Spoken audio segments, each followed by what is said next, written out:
আমার ভাইয়েরা, একটু কানগুলো খরগোশের মতো খাড়া করবেন, বেশি সময় নেব না, সময় নেব না। এক যুদ্ধের মধ্যে হযরতে উবাইদুল ইবনুল জাররাহ রাদিয়াল্লাহু তাআলা আনহু তিনি যুদ্ধের ময়দানে গেছেন। যুদ্ধের ময়দানে গিয়ে দেখেন তুমুল যুদ্ধ শুরু হয়ে গেছে। তুমুল যুদ্ধ শুরু হয়ে গেছে।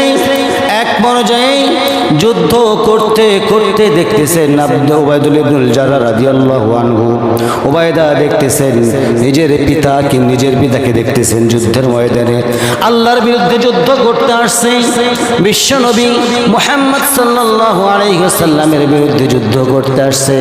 তাকে কি সারা যায় নাকি? বলেন, সারা যায় না। কারণ আল্লাহর দুশমন যারা, মুসলমানের দুশমন তারাই। এক পর্যায়ে যুদ্ধ করতে করতে সে যুদ্ধের মধ্যেও মুসলমানদের পরোক্ষ বিজয় চলে আসছিল। আমার ভাইয়েরা ভালো করে মনোযোগ সহকারে শোনার চেষ্টা করবেন। আমি কিন্তু এই আয়াতের প্রেক্ষাপটে এই হাদিসটা শুধুমাত্র আপনাদের মাঝে উপস্থাপন করতেছি মাত্র, বুঝতেছেন? এক পর্যায়ে উবাইদা করলেন কি, নিজের পিতাকে কিছুই মনে করলেন না, তরবারি জায়গা মতো রেখে দিয়েছেন। কোথায়?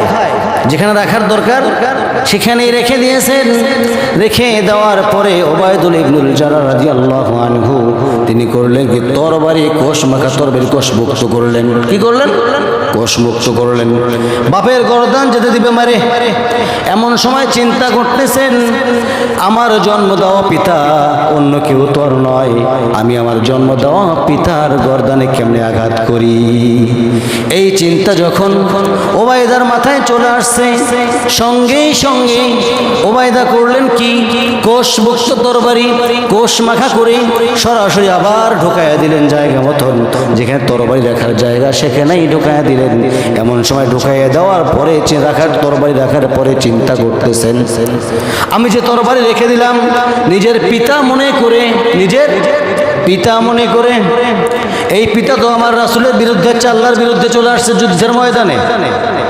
তারা ভালো মত নিয়ে আসে নাই, আমার রাসূলের বিপক্ষে চলে আসছে, মুসলমানদের বিপক্ষে চলে আসছে। আল্লাহ রাব্বুল আলামিন যদি কাল কিয়ামতের ময়দানে এইটার কারণেও যদি আমাকেও পাকড়াও করে ধরে, আমিও পার পাওয়ার কোনো সুযোগ পাবো না। আমার ভাইরা, এই চিন্তা করলেন উবাইদা। চিন্তা করে সঙ্গে সঙ্গে কোষ মাখা তরবারি বের করে কোষমুক্ত করলেন। কি করলেন? কোষমুক্ত করলেন। কোষমুক্ত করে সঙ্গে সঙ্গে বাপের গর্দান যেতে দিছে মেরে। বাপের কল্লা ছিটকে, দেহ আলাদা একদিকে, কল্লা আলাদা হয়ে গেছে আর একদিকে। এক সময় বাপ দুনিয়া থেকে বিদায় হয়ে গেছেন। এমন সময় মুসলমানদের এক পর্যায়ে দেখা যায় মুসলমানদের পরোক্ষ বিজয় মুসলমানদের চলে এসেছে। জোরে কোন সুবহানাল্লাহ। আমার ভাইরা, এমন সময় যখন বিজয় চলে আসে, বিজয় চলে আসলে মানুষ কান্দে না হাসে? হাসে না? সমস্ত সাহাবীদের মুখে হাসি, কিন্তু উবাইদার মুখে হাসি নাই। এমন সময় রাসূল সাল্লাল্লাহু আলাইহি ওয়াসাল্লাম বলতেছেন, ওরে সাহাবীরা, সবার মুখে হাসি কিন্তু আমার উবাইদার মুখে হাসি নাই কেন? আমি জানতে চাচ্ছি। সাহাবায়ে কেরাম বলে ফেললেন, ইয়া রাসূলুল্লাহি, ইয়া হাবিবাল্লাহি, আমাদের এই যুদ্ধের ময়দানে উবাইদার পিতা দুনিয়া থেকে বিদায় হয়ে চলে গেছে। আমার নবীজি বললেন, ওরে সাহাবীরা, কে আমার প্রিয় সাহাবীর পিতাকে হত্যা করলো আমাকে বলে দাও। সঙ্গে সঙ্গে সাহাবায়ে কেরাম বলতেছেন, ইয়া রাসূলুল্লাহি, ইয়া হাবিবাল্লাহি, আমরা কেউ হত্যা করি নাই, উবাইদা নিজের পিতাকে নিজেই হত্যা করে ফেলেছে।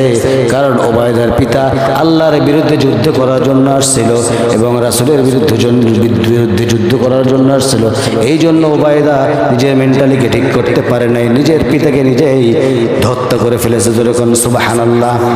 আমার নবীজি করলেন কি, উবাইদা এই দিকে আসো, এই দিকে চলে আসো। উবাইদা চলে আসলেন। কান্দো কেন? কি হয়েছে?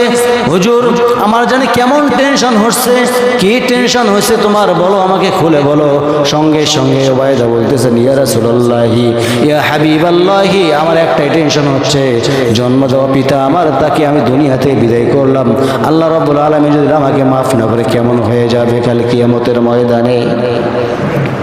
এমন সময় আমার নবীজি ওবায়দাকে করলেন কি, বুকের মধ্যে আলিঙ্গন করে নিলেন। বুকের মধ্যে আলিঙ্গন করে নিয়ে বলতেছেন, ওরে ওবায়দা, তুমি কি জানো তোমার জন্য আল্লাহ রাব্বুল আলামিন এই মুহূর্তে ঘোষণা দিয়ে দিলেন, তোমার জন্য আল্লাহ রাব্বুল আলামিন তোমার জন্য জান্নাতটা ওয়াজিব করে রেখে দিয়েছেন। যেরকম সুবহানাল্লাহ।